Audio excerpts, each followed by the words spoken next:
TF2 is a pretty fun first-person shooter game that doesn't really aim to scare you other than make you startle from occasional backstabs or camping pyros. But one guy then thought that TF2 is awesome. But what if instead of killing each other we just run for our lives while collecting stupid drawings of a tall white guy in a suit? And so, on February 8, 2013, Slender Fortress was created. Can you imagine that it's been over 10 years since this game mode was made? Kind of crazy to think it's been that long. So what exactly is Slender Fortress about and how it works, what bosses there are and most importantly, maps that you play on? In this relatively short introduction video I want to tell you all about them. But before I do, you want to know what's more terrifying? Someone making a body pillow out of you.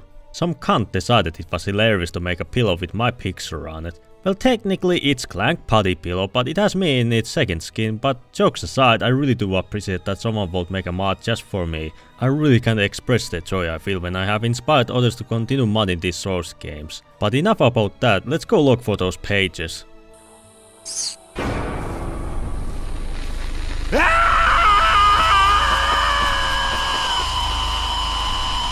Slender Fortress is a community-made game mode that was created by Kid or Rifty and further developed by Benoist. It aims to replicate the gameplay style of Slender the 8 Paces that was released in 2012, and I am sure you all know what Slenderman is, and if not, you're probably too young to be watching my videos and should probably watch something like Was Freddy Fazbear eating Fazburgers while getting hit in his fastballs in the faster round or something like that. There are usually different types of modes, but mainly you aim to collect a certain amount of stuff in a level while avoiding spooky monsters. The red team is the one who needs to avoid dying, while the blue team is just a glorified waiting room, so I'll first discuss the red team's mechanics and some gameplay elements. The red team is the playing team and you need to complete certain objectives to win the round in a time limit, like collecting X amount of stuff, surviving X amount of time or completing an obstacle course, but of course we shall probably talk about your mechanics. You are locked to your melee weapon, which can be used to pick up different items like pages or gas cans, and while the bosses are unkillable you can stun a few of them, but generally it's not recommended to do it. Also keep in mind that swinging your melee and using voice lines can alert the boss, so I will recommend only using it when absolutely necessary. You then got the flashlight, which helps you see in the dark. You can activate it with mouse 2 and turn it off with the same button. Most of the levels tend to be dark, so it is essentially required for you to be able to see shit, but remember that when it's on it will drain the battery, so you need to balance the usage of it. But luckily for you, when it's not being used it recharges its batteries and some bosses can be stunned with it like Rake and Kate, but still you don't want to be in that situation to be able to stun them. You then got Blink, which you guessed it makes you blink every few seconds. You can also blink manually by pressing R, but generally this mechanic is useless outside of certain bosses like Weeping Angels and SCP-173, which you probably know move whenever you aren't looking at them. And finally, you got your best option of surviving, Sprint. People in the red team normally walk slowly, so with a sprint you get to go faster with mouse 3, aka the middle button in your mouse. Now obviously it's limited like with a flashlight, so you generally only want to run when you're in danger, and I'd avoid pointless jumping as it uses stamina and quite a good bit of it. And if you crouch you also make less noise and it becomes harder for the boss to notice you. But you also can't stay in the same place for too long as there's a timer that kills you if it runs out. It's there to prevent people from capping exits and making others do the job, but it also fucks you over if the boss doesn't despawn or go away, so if possible try to wiggle around and find some other corner to try and extend the death timer. Now in some servers each class has some perks unique to them, but in certain servers they all act the same, so if you want to know more about them I do recommend reading the wiki page. Let's talk about what blue can do before we talk about the different maps, modes and monsters you face while playing this mode.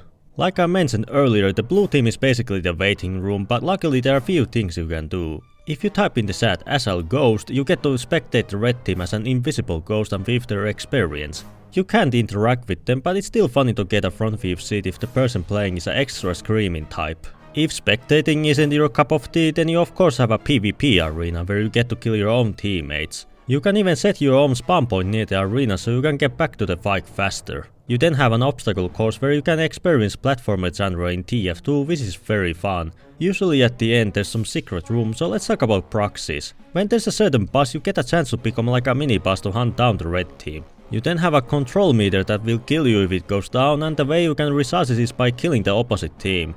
But do keep in mind that you're not immune like the boss, so they can kill you, so ganging up on them is wise. Now let's talk about the monsters.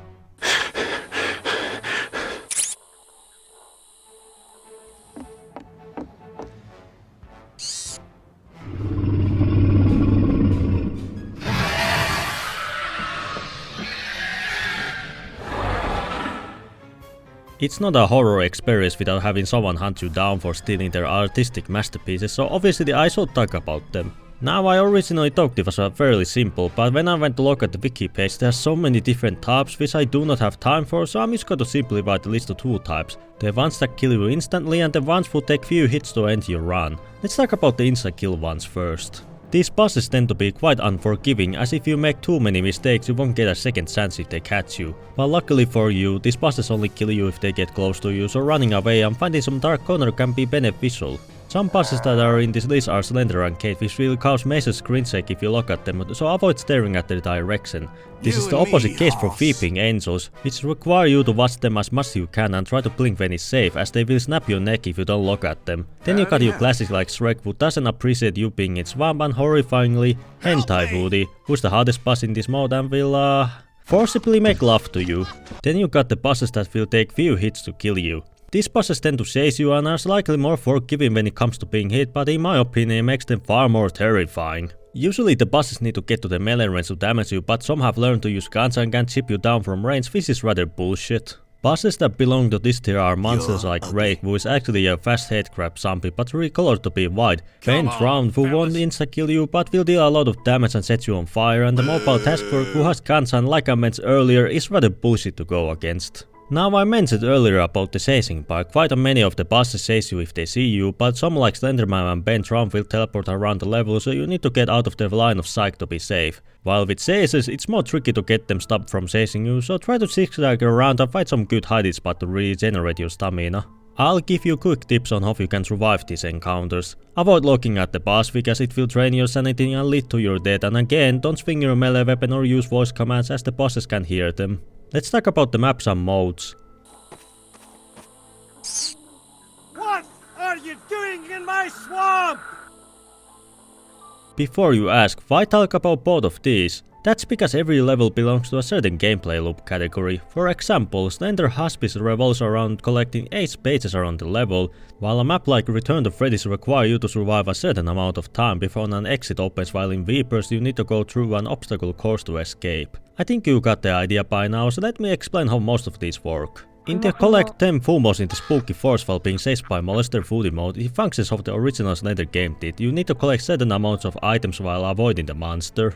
These collectibles increase the timer, so you have more time to win the round, but it does increase the monster's AI, so the round becomes harder the further you get on with it. And after collecting all the items, you need to escape the level to win the round. If there's one tip I can give is that you should avoid collecting the item before the timer starts, as usually there's a period where you can change classes and collecting an item starts the timer and doesn't give other players time to seek more of the items, so I do recommend being patient. Maps that play like this are Arizona, which takes place in a small town in the desert of Arizona where you need to collect 12 gas cans for your car, and once you have all of them, you need to return to the car to win the round. Then there's Hospice, which is based on Slenderman's Shadow series. It takes place in an abandoned hospital where you need to collect 8 pages to open up the exit. I want to mention that in the blue side of the level there are 5 Fumos, Remu, Remelia, Yuka, Yuyuko, and a big funky Cyrano that teleports you to some random location in the middle of nowhere. Now, why am I mentioning all of this? Because I love these things, they're very cute. In survival maps, usually to start the game you need to find one item and then wait for the exit to open, which can be rather tricky to find. Especially if you don't find the item in time, there comes even a shorter timer that starts ticking down and the bosses can't spawn during this period. But after you do, you usually need to survive around 4 to 5 minutes until the last 30 seconds until the exit opens. Your biggest challenge will be the camper time, as again, if you stay in one spot for too long it will kick in. For tips, I recommend hiding in some dark corner of the level or behind some prop, and crouch walking around the room can start the camper timer, so you can stay there slightly longer until you have to find a new spot to hide in. The maps you will find yourself surviving in are like the ward that is based on a section from Outlast, which takes place in an abandoned asylum ward, where you first need to find a key and wait for 4 minutes for the elevator to arrive. Then with a level like 5 rounds of Freddy's, which is a cool recreation of the restaurant from the first game, you need to listen to the phone call before grabbing the camera and survive until the doors at the end of the hallways near the office open so you can escape the building. And for the adventure maps, it functions similar to survival, but now you need to go through an obstacle course instead of sitting in one corner to win the round. You need to find some item before you can start escaping the level, and there's a high chance to run into the boss while you're escaping, so you need to pray to Jesus that the boss gets distracted with your other teammates so you don't run out of stamina and die. My only tip for this section is to have good luck, as I really suck at this mode. Now about those examples. In a map like Vipers, you start in a mansion and need to find TARDIS key and then need to go through the basement area to reach the TARDIS to escape the level. And in a fairly newer level, Aquatica is a level that takes place in an underwater aquarium hideout where you need to collect documents to open different gates and reach the submarine to leave this accursed place. And that's all for today. This script went on longer than I expected, but I hope this video gave you somewhat of an idea on how Slender Fortress works. It is a fairly fun mode that attempts to turn TF2 from its fast-paced shooting to slow-paced horror with many different objectives to complete and monsters to avoid. I have personally grown numb to the scariness this mode has to offer, but I think it can be rather spooky with the right map and monsters. So if you are looking for a fun, free horror experience, I would recommend this. I'll also leave 2 different servers to play on. If you are feeling to wait a few runs for games to be able to play with other people, I would recommend Disc, or if you just want to play the games fast at the cost of mainly playing alone, then Glubabble server is the right one for you. So thank you all for watching. Do leave a like if you enjoyed this video, comment down below your own thoughts regarding Slender Fortress or this video, subscribe for more TF2 and have a nice day.